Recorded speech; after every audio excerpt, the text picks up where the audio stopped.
Halo, selamat sore Tribuners. Hari ini Ariska kembali hadir menemani Anda dalam live Tribun Travel Update edisi Jumat 8 Juli 2022.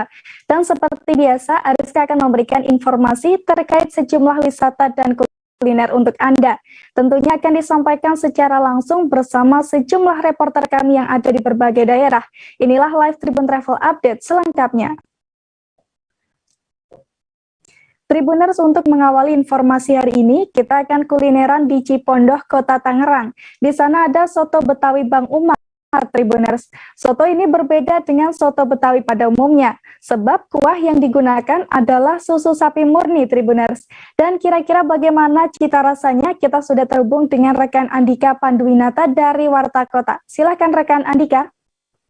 Baik, terima kasih. Soto Betawi Bang Umar ini begitu melegenda ya di wilayah kota Tangerang Raya. Banyak sampai ngantri. Menariknya di soto Betawi Bang Umar ini berbeda dengan kuliner soto lainnya. Di sini pakai susu sapi murni yang menjadi kuahnya. Susu itu dipanaskan di panci ukuran besar. Kemudian yang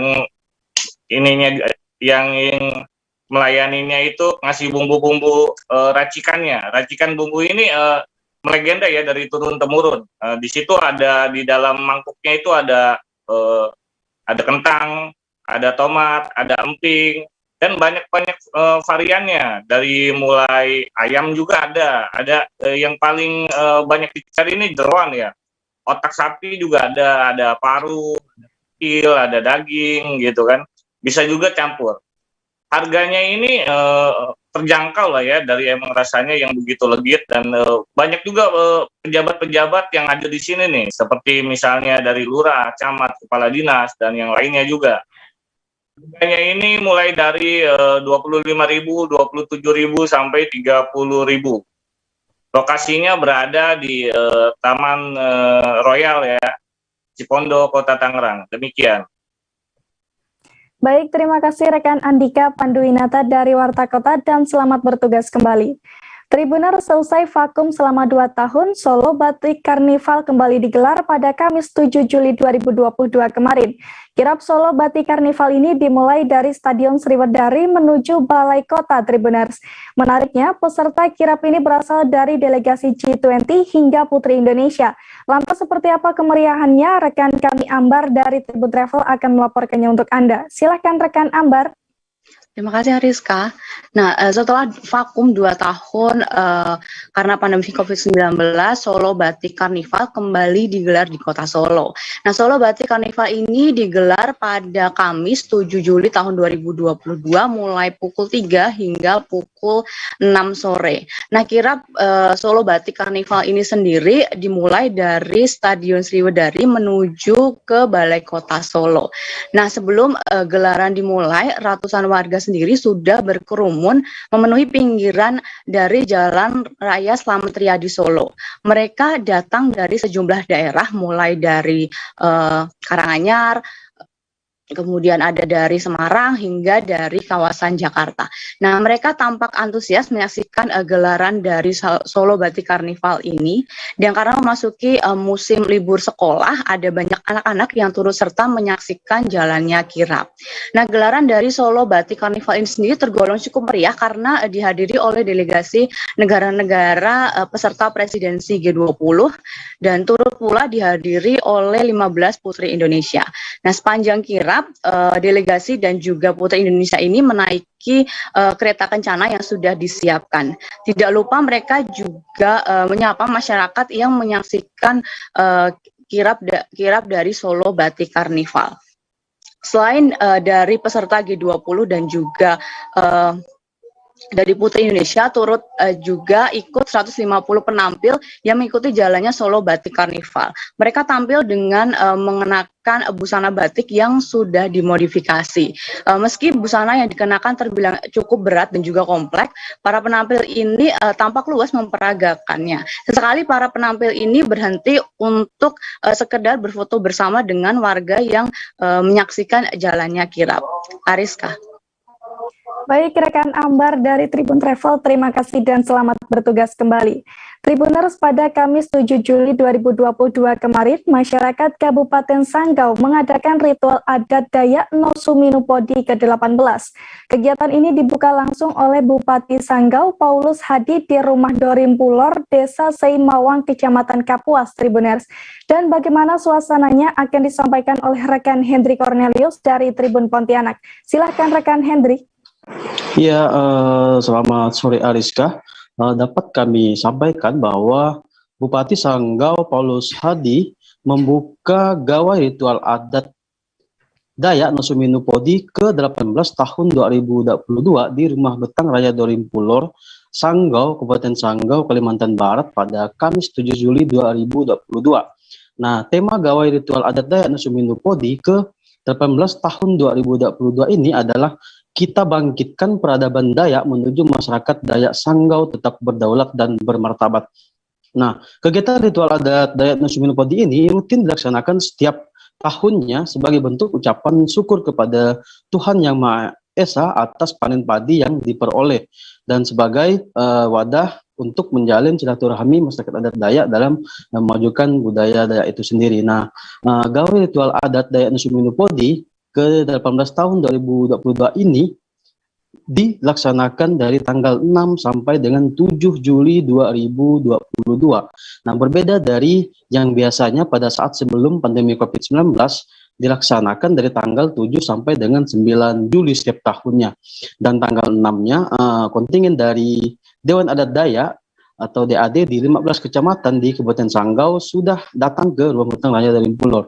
Nah, kali ini dilaksanakan lebih sederhana dan rentang waktunya dipersingkat dan perlombaan atau berbagai event pun ditiadakan. Maksud kami tidak dilaksanakan oleh panitia, hanya hiburan dan pentas seni saja yang dilaksanakan. Nah, untuk di tahun ini di tanggal 6 Juli 2022 kegiatan diawali dengan ritual Pekan Pedagi yang dilaksanakan oleh tuan rumah yaitu dari Dewan Adat Dayak atau DAD Kecamatan Toba. Dilanjutkan dengan beraum raya yang dihadiri pengurus DAD Kabupaten Sanggau, Ketua DAD Kecamatan se-Kabupaten Sanggau, para temenggung dan organisasi sayap Dewan Adat Dayak yaitu PDKS dan P2D. Nah, kemudian untuk rangkaian pada tanggal 7 Juli 2022 dilaksanakan ritual adat membawa minu podi ke Jurong atau lumbung padi yang dilanjutkan dengan acara seremonial pembukaan ritual adat No Suminu Podi itu sendiri. Nah, tadi malam pada tanggal 7 Juli 2022 kegiatan juga sudah ditutup Wakil Bupati Sanggau yang juga sekaligus sebagai Ketua Dewan Adat Dayak atau DAD Kabupaten Sanggau, Yohanes Ontot. Nah, pada malam tadi ribuan masyarakat tumpah ruah menyaksikan acara hiburan dan pentas seni di Rumah Betang Raya Dorimpulor, Sanggau, Kalimantan Barat. Sekian, Ariska. Baik, terima kasih rekan Hendri Cornelius dari Tribun Pontianak. Dan Tribuners, ada pula wawancara dengan Paulus Hadi, Bupati Sanggau, serta Yohanes Ontot, Ketua DAD Sanggau, sekaligus Wakil Bupati Sanggau. Berikut liputannya untuk Anda. Sekarang sudah 2 tahun ya, tidak pegawai. Ya, akhirnya pegawai lagi. Dan itu memang kita lakukan karena kita sudah melihat kondisi di Kabupaten Sanggau sudah layak dan boleh kita lakukan. Dan puji Tuhan semuanya berjalan lancar. Hari ini sudah dibuka ya, dan saya sendiri yang membukanya. Ya, saya senang melihat masyarakat ramai berkumpul, dan tentunya kita masih mengurangi aktivitas kita. Kalau biasanya gawai Dayak kita ini bisa 4 hari, tapi hari ini hanya 2 hari, yang nanti malam juga akan langsung ditutup. Nah, tentunya ada beberapa agenda yang tidak kita laksanakan, termasuk festival, termasuk juga lomba-lomba lainnya. Nah, berkaitan dengan tema, kalau kita bicara berdaulat dengan bermartabat, yang menurut saya berdaulat itu kita semuanya harus berdiri di kakinya sendiri. Tidak harus berbicara, minta tolong orang terus, tapi orang wajib menolong kita. Dan berada di tengah-tengah keberagaman masyarakat adat yang ada di Kabupaten Sanggau ini. Dia menjadi bintang di antara bintang. Dia menjadi orang yang disegani dan elegan, bukan menjadi orang yang eksklusif, ya, tapi dia mampu merangkul banyak pihak masyarakat adat yang lain, sehingga dia menjadi sebuah lembaga yang memang lembaga yang mampu menyatukan dari ke keberagaman masyarakat adat yang ada di Kabupaten Sanggau. Ini harapan kita. Ini tugas dari kabupaten sampai kecamatan, termasuk masyarakat adat secara keseluruhan. Ya, ada 9 ya. Jangan kita masyarakat adat yang besar lalu kita betentang-betenteng, tapi kita harus bertindak yang cerdas, rasional, bijak sehingga menjadi masyarakat yang kaya dan baik. Oke. Tribuners, selama masa libur sekolah, kawasan ruang terbuka hijau di Monumen Simpang 5 Gumul Kediri semakin ramai pengunjung. Di kawasan monumen itu memang ada sejumlah taman yang bisa menjadi tujuan wisata Tribuners. Mayoritas pengunjung di sana adalah murid taman kanak-kanak serta pelajar sekolah dasar. Dan untuk mengetahui suasana di sana, rekan kami Didik Masudi dari Surya akan melaporkannya untuk Anda. Silahkan rekan Didik.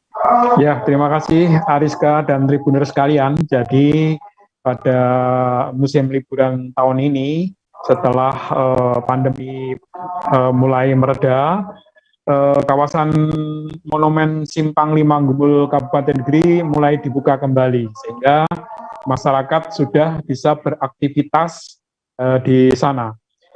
Sebelumnya ini kawasan SLG ini tertutup bagi pengunjung. Nah, sekarang setelah